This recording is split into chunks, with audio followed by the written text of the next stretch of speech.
శ్రీమాత్రే నమః. వైశాఖ పురాణం 27వ అధ్యాయం. కలిధర్మములు పితృముక్తి. నారద మహర్షి అంబరీష మహారాజునకు వైశాఖ మహిమను ఇలా వివరిస్తున్నాడు. శృతదేవుని మాటలు విన్న శృతికీర్తి మహాముని, ఈ వైశాఖ మాసమున ఉత్తములగు తిథులేవి? దానములలో ఉత్తమమైన దానములేవి? వీనిని ఎవరు లోకమున వ్యాపింపజేశారు? దయవుంచి నాకు వీటి గురించి వివరించండి అని అడిగాడు. అప్పుడు శృతదేవుడు శృతకీర్తి మహారాజుతో, సూర్యుడు మేషరాశియందు ఉన్నప్పుడు వైశాఖ మాసమున వచ్చు 30 తిథులను మొత్తము ఉత్తమములే. కానీ ఏకాదశి నాడు చేసిన పుణ్యకార్యము కోట్ల కొలది రెట్టింపు గల పుణ్యమును ఇచ్చును. అన్ని దానముల యందు పుణ్యప్రదమైన దానములు చేయుట వలన ఫలితము, అన్ని తీర్థముల యందును స్నానమాడుట వలన వచ్చు పుణ్యము, వీటన్నింటినీ వైశాఖ ఏకాదశి నాడు స్నానం చేయటం వలన పొందుచున్నారు.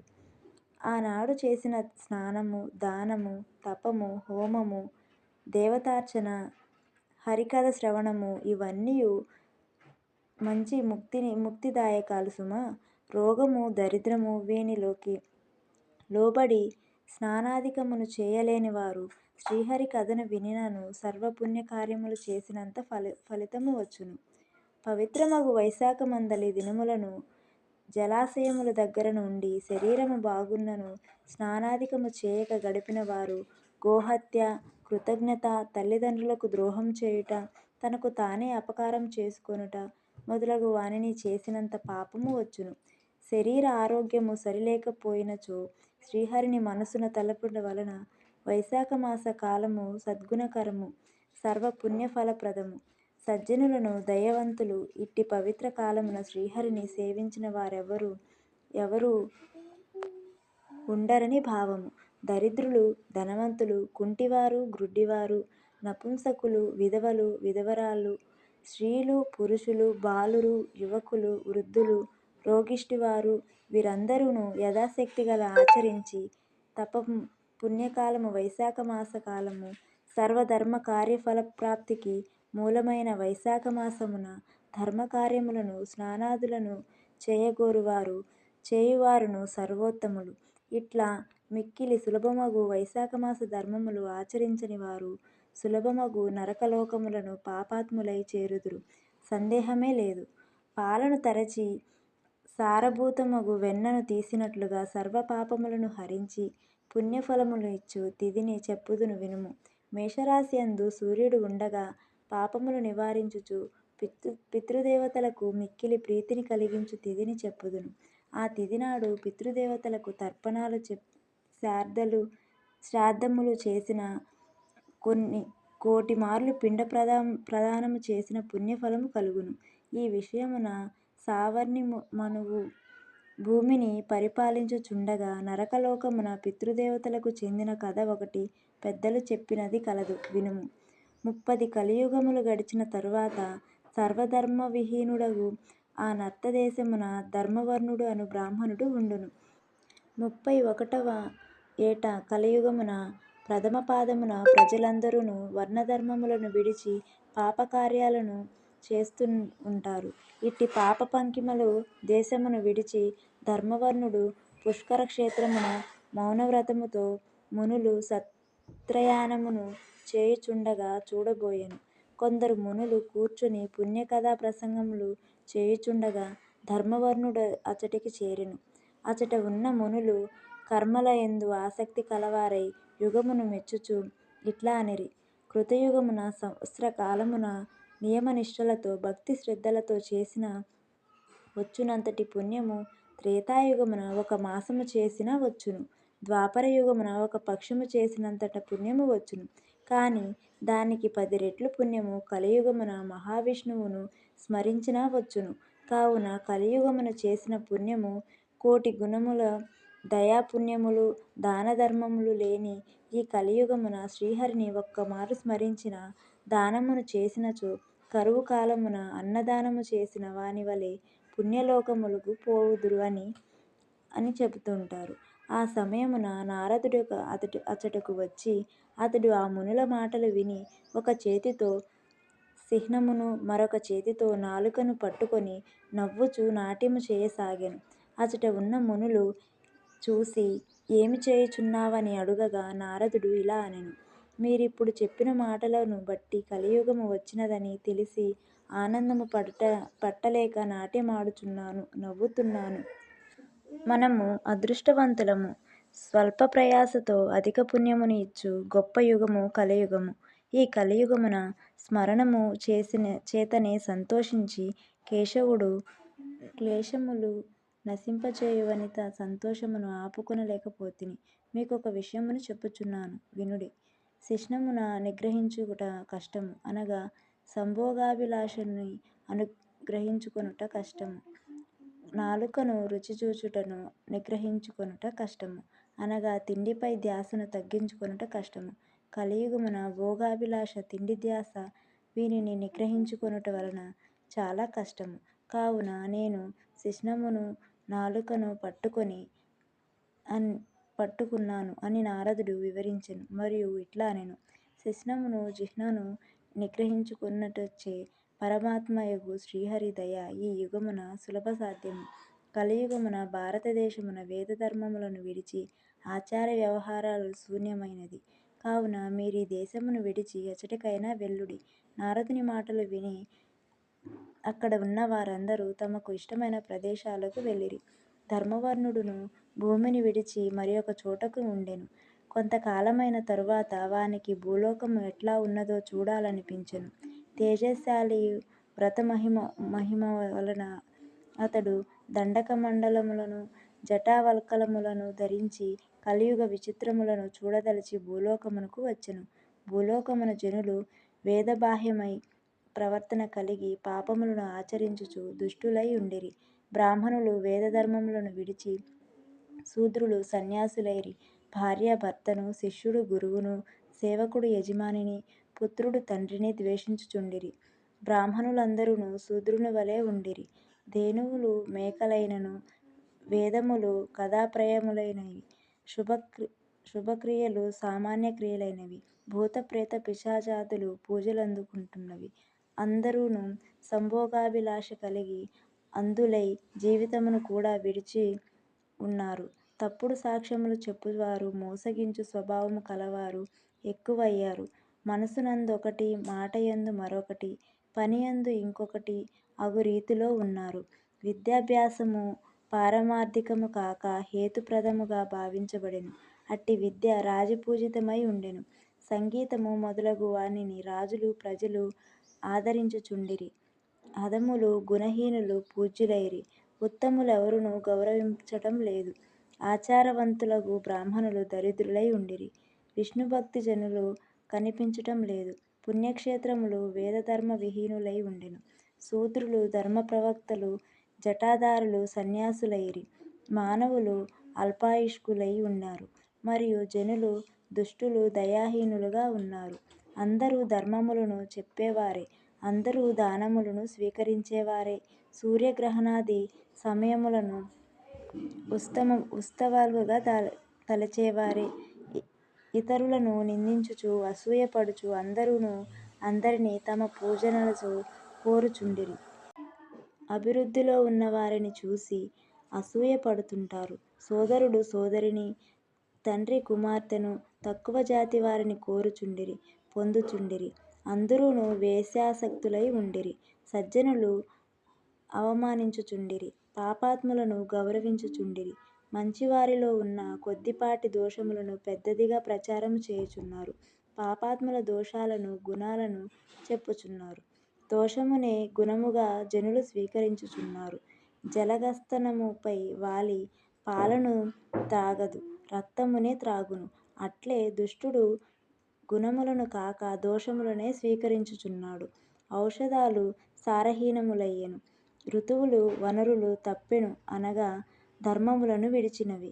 అంతటా కరువున ఉండెను. కన్యలు గర్భవతులు అవుతున్నారు. స్త్రీలు తగిన వయసున ప్రసవించటం లేదు. నటులు, నర్తకులు వీరందరూ ప్రజలు ప్రేమనొంది ఉన్నారు. వేదాంత శాస్త్రాలయందు పండితులను సేవకులుగా ధనవంతులను చూచుచున్నారు. విద్యావంతులగు బ్రాహ్మణులను ధర్మహీనులను సేవించి ఆశీర్వదించుచుండిరి. అవమానించిన ధనమదాంతములను నీచులను ఆశీర్వదించిన దానికి ఫలము ఉండదు కదా. వేదములయందు చెప్పిన క్రియలను, శ్రాద్ధములను, శ్రీహరి నామాలను అందరూ విడిచెరు. శృంగారమున ఆసక్తి కలవారై అట్టి శృంగార కథలనే చదువుచుండిరి. విష్ణుసేవ, శాస్త్రచర్చ, యాగదీక్ష, కొద్దిపాటి వివేకము, తీర్థయాత్ర, దానధర్మాలు కలియుగమున ఎచ్చటనూ లేవు. ఇది మిక్కిలి విచిత్రముగా ఉండెను. ధర్మవర్ణుడు భూలోకమున ఉన్న కలియుగ విధానమును చూసి మిక్కిలి భయపడెను. పాపమును చేయుట వలన వంశనాశనము గమనించి మరియొక ద్వీపమునకు పోయెను. అన్ని ద్వీపములను చూసి పితృలోకమును చూడబోయెను. అచట ఉన్న వారు కష్టతరములగు పనులను చేయుచు మిక్కిలి శ్రమపడుచున్నారు. కిందపడి ఏడ్చుచున్నారు. చీకటిగల నూనిలో పడ్డ గడ్డిపరకకు పట్టుకుని నూతిలో పడకుండా వ్రేలాడుచున్నారు. వీరికి కింద భయంకరమగు చీకటి ఉండెను. ఇంతకన్నా భయంకరమైన విషయము చూసెను. ఒక ఎలుక పితృదేవతలు పట్టుకొని వ్రేలాడుచు గడ్డిపరకను 3 వంతులు కొరికి వేసెను.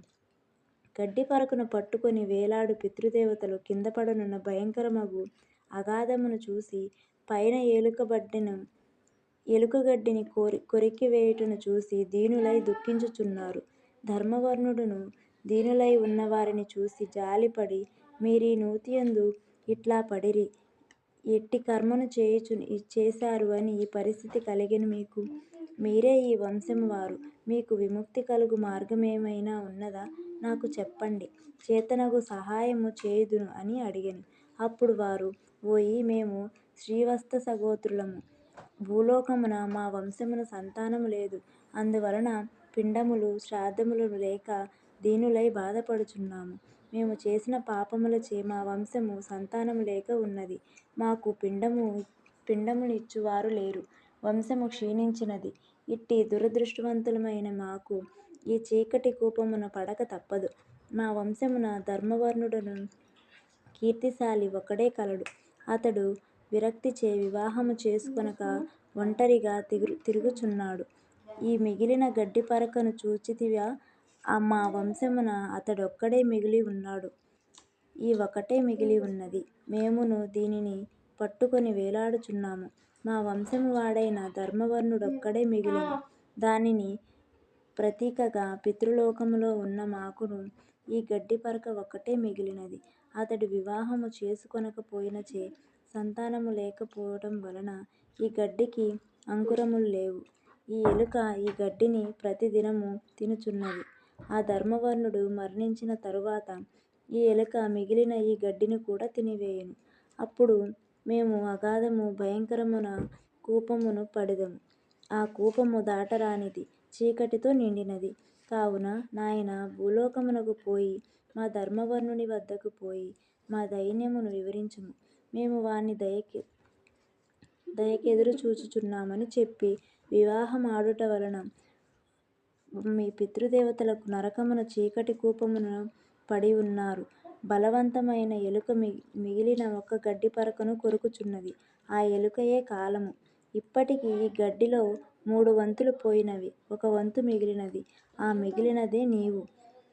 నీ ఆయుష్షు గతించుచున్నది. నీవు పేక్షేపించినచో మా వలన నీవు మరణించిన తరువాత ఇట్లాగే మాతోపాటు ఇక్కడ ఉండవలసి వస్తుంది. కావున గృహస్థ జీవితము అవలంబించి సంతతిని పొంది వంశవృద్ధిని చేయు. మమ్ము నూతిలో పడకుండా రక్షించమని చెప్పెను. పుత్రులెక్కువ మందిని పొందవలెను. వారిలో ఒకడైనను పోయి పిండప్రదానము చేయును. అశ్వమేధ యాగమును చేయవచ్చును. ఆయా మాస వ్రత విధానమున మాకు దానము, శ్రాద్ధము మొదలగునవి చేయవచ్చును.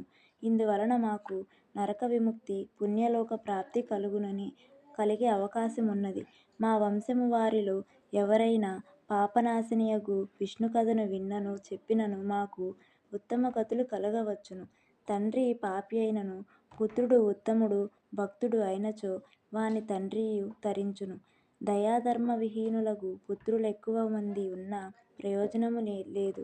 శ్రీహరిని అర్చింపని పుత్రులెంతమంది ఉన్నను పుత్రహీనుడుగా ఉత్తమ గతులు కలగవు. కావున సద్గుణశాలియగు పుత్రుని పొందవలెను. మాయి బాధను ఈ మాటలను వానికి వరముగా చెప్పుము. గృహస్థ జీవనము స్వీకరించమని చెప్పుము. మంచి సంతానమును పొందమని వారికి చెప్పుము. ధర్మవర్ణుడు పితృదేవతల మాటలు విని ఆశ్చర్యమును దుఃఖమును పొందినవాడై ఇట్లా పలికెను. మీ వంశమున చెందిన ధర్మవర్ణుడను నేనే. వివాహము చేసుకొనలేదని పలికిమాలిన పట్టుదల కలిగి మిమ్మల్ని ఇట్లా బాధ పెడుతున్నాను. నేనే పూర్వము సత్రయానమున జరిగినప్పుడు నారద మహర్షి మానవులకు కలియుగమున గుహ్యవయవము నాలుక అదుపులో ఉండవు, విష్ణుభక్తి ఉండదగని చెప్పిన మాటలను బట్టి నేను గుహ్యవయవము అదుపులో ఉండుటకై వివాహము ఆడలేదు. కలియుగమున పాపభూయిష్టములగు జనుల సాంగత్యము ఇష్టము లేక ద్వీపాంతరముగా వసించుచున్నాను. ఇప్పటికి కలియుగమున 3 పాదములు గడిచినవి. 4వ పాదము కూడా చాలా వరకు గడిచినది. నేను మీ బాధను ఎరుగను. మీరు ఇట్లా బాధపడుతున్నారని మిమ్మల్ని ఇట్లా బాధలకు గురిచేసిన నా జన్మ వ్యర్థము. మీ కులమున పుట్టి మీకు తీర్చవలసిన రుణములు తీర్చలేకపోతిని. విష్ణువును పితృదేవతలను ఋషులను పూజించని వాని జన్మ వ్యర్థము. వానిని భూమికే భారము. నేను మీ ఆజ్ఞను పాటించి వివాహం ఆడెదను. కలిబాధలు కలగకుండా సంసార బాధలు లేకుండా మీ పుత్రుడైన నేను మీకు చేయవలసిన కార్యములను ఆజ్ఞాపించండి అని ప్రార్థించెను. ధర్మవర్ణుని పితృదేవతలు వాని మాటలు విని కొంత ఊరట పొంది, నాయనా, నీ పితృదేవతల పరిస్థితిని చూచితివి కదా. సంతానము లేకపోవుటచే గడ్డిపరకను పట్టుకొని ఇట్లా వేలాడుచున్నాము చూచితివి కదా. విష్ణు కథలయందు ఆసక్తి, స్మరణము, సదాచార సంపన్నత కలవారివై కలిపీడింపబడు శ్రీహరి స్వరూపమగు సాలగ్రామ శిలలు గాని భారతము గాని ఇట్టి ఎందున్నచో కలి వారిని బాధింపదు. వైశాఖ వ్రతము, మాఘస్నాన వ్రతము, కార్తీక దీపదానము పాటించు వారిని కలి విడుచును. ప్రతి దినమున పాపహరణము ముక్తి ప్రదముగా శ్రీహరి కథను విన్నచో కలి వారిని పీడింపదు. వైశ్యదేవము, తులసి, గోవు ఉన్న ఇంటిని కలి బాధింపదు. ఇట్టి వాటిని లేనిచో ఉండకూడదు. నాయనా, త్వరగా భూలోకమునకు పొమ్ము. ప్రస్తుతము వైశాఖ మాసము గడుచుచున్నది. సూర్యుడు అందరికిని ఉపకారము చేయవలెనని మేషరాశి యందు ఉన్నాడు. ఈ నెలలోనే 30 తిథులున్న పుణ్యప్రదములే. ప్రతి తిథియందు చేసిన పుణ్యము అత్యధిక ఫలము ఇచ్చును. చైత్ర బహుళ అమావాస్య మానవులకు ముక్తినిచ్చినది. పితృదేవతలకు ప్రియమైనది, ముక్తిని ఇచ్చునది. ఆనాడు పితృదేవతలకు శ్రాద్ధము చేయవలెను. జలపూర్ణమగు కలశము ఇచ్చి పిండ ప్రదానము చేసినచో గయాక్షేత్రమును చేసిన దానికి 1,000,000 రెట్లు ఫలితము ఇచ్చును. చైత్ర అమావాస్య నాడు శక్తి లేనిచో కూరతోనైనా శ్రాద్ధము చేయవచ్చును. ఆనాడు సుగంధ పానకము గల కలశమును దానమివ్వనివాడు పితృహత్య చేసినవాడు. ఆనాడు చల్లని పానీయములు ఇచ్చి శ్రాద్ధము చేసినచో పితృదేవతలపై అమృత వర్షము కురియును. ఆనాడు కలశదానము, అన్నదానాలతో శ్రాద్ధము ప్రశస్తము. కావున నీవు త్వరగా వెళ్ళి ఉదకుంభదానమును, శ్రాద్ధమును, పిండ ప్రదానము చేయుము. వివాహమాడి ఉత్తమ సంతానమును అందించి పురుషార్థమునంది అందరును సంతోషపెట్టి మునివై నీవు కోరినట్లు ద్వీప సంచారము చేయుము అని వారికి చెప్పిరి. ధర్మవర్ణుడును త్వరగా భూలోకము చేరెను. చైత్ర బహుళ అమావాస్య నాడు ప్రాతఃకాల స్నానము, పితృదేవతలు చెప్పినట్లు జలకలశ దానము, శ్రాద్ధము మొదలగు వానిని చేసెను. వివాహము చేసుకొని ఉత్తమ సంతానమును పొందెను. చైత్ర బహుళ అమావాస్య ప్రశస్తిని వ్యాపింపచేసెను. తుదకు తపమాచరించడానికై గంధమాదన పర్వతమునకు పోయెను అని శృతదేవుడు శృతకీర్తికి వివరించెను. ఈ విషయమును నారదుడు అంబరీషునకు చెప్పెను. వైశాఖ పురాణం 27వ అధ్యాయం సంపూర్ణం. శ్రీమాత్రే నమః.